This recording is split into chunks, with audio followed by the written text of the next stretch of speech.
What's up? It's Gene Clark, and I'm super excited for today's video because today we are going on a field trip.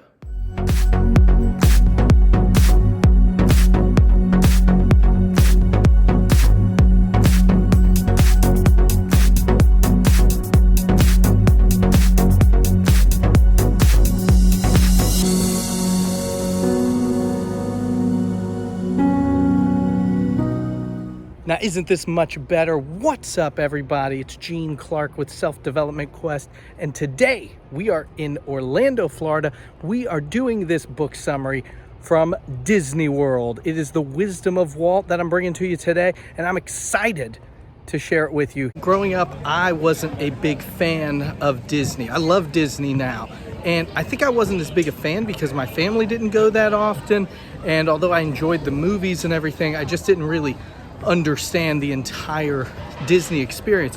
When I met my wife, though, her family big into Disney, and she's specifically really big into theming, and that combination really made me appreciate Disney World, Walt Disney, his vision, his storytelling ability, and everything he has created.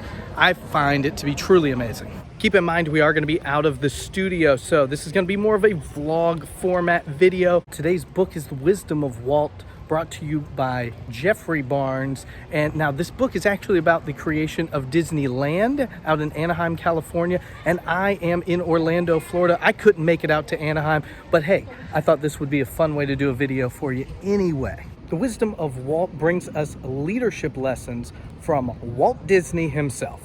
How did Jeffrey come up with the idea for this book? Well, it started with a college class known as the History of Disney. The small California university is only going to do one of these classes a semester. Each class only has 20 students.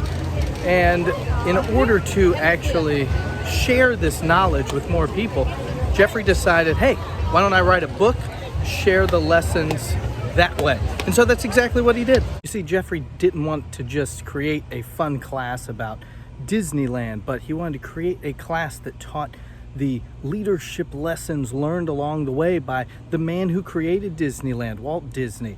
And he wanted to be able to apply those lessons learned into success strategies that anyone can apply in their daily lives. And my favorite part of each chapter, though, or my favorite parts, are that it starts with a quote from Walt Disney himself, and then it ends with two sections: the souvenir shop and getting your hand stamped. So at the end of each ride, there's always a little souvenir shop, something you can take something away from to remember the ride. And at the end of each chapter in this book, there is a section called the souvenir shop.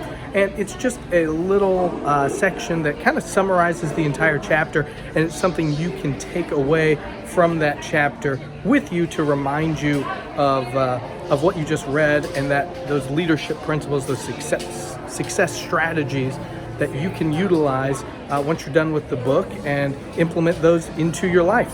And then at the end of each chapter is the hand stamp spot, and you can get your hand stamped when you're leaving the park, and that allows you to come back in. Jeffrey likes to use this area of the chapter to really remind you that you can always come back, you can always reread it, you can always take away these lessons again.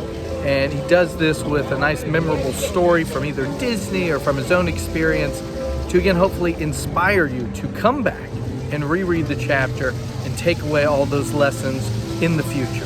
Now, of course, in this book, there are a number of leadership lessons that are to be learned because it's the creation of the happiest place on earth. And these lessons are the ones learned by Walt Disney himself that Jeffrey is bringing to us in The Wisdom of Walt. These are success strategies that can be applied to anyone's life, and the book features all kinds of different lessons in it, from facing fear and failure, telling stories, making a Main Street impression, learning your lessons, always having a next move. It's fantastic. And today I'm going to focus on 3 lessons, and those 3 lessons are this book's RORs. As you know, I believe every book we read is an investment in our own self-development. And I like to call the return on that investment your return on reading, or ROR for short. And today I'm excited to bring you those lessons. So without further ado, let's go ahead and get to those returns. ROR number 1, start early. In Walt Disney's own words, the way to get started is to quit talking and start doing. Now, in case you didn't know, Disney World is extremely busy all the time, and most of the crowds arrive around 10 a.m.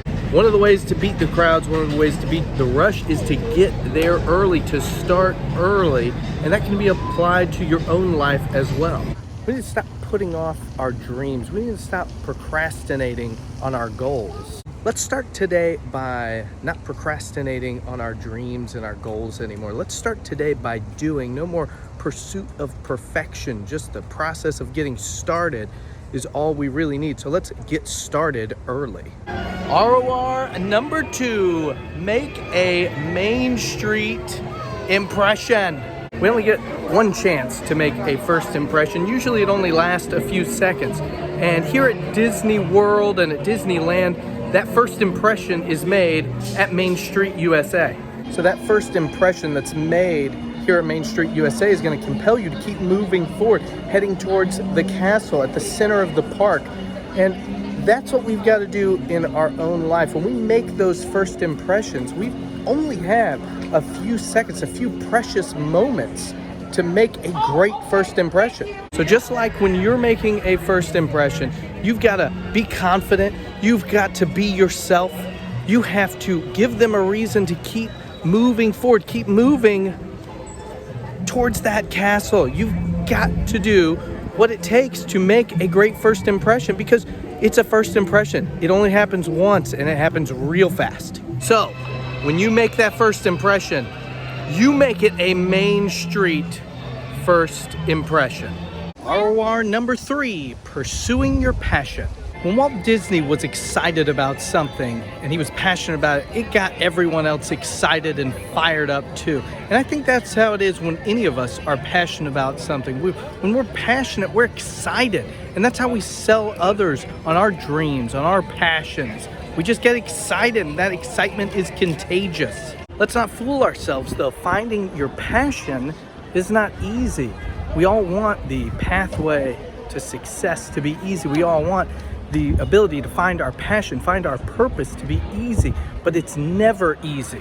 In your journey, think about what excites you. Remember what excites you, and that will help lead you to your passion, because passion is all about excitement.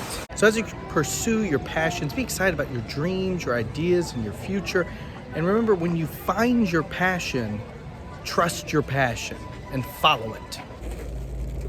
When you go to Disney, got to remember, have a magical day. And when you're on your self-development journey, always keep growing. I'm out of here, guys. I'm headed back home.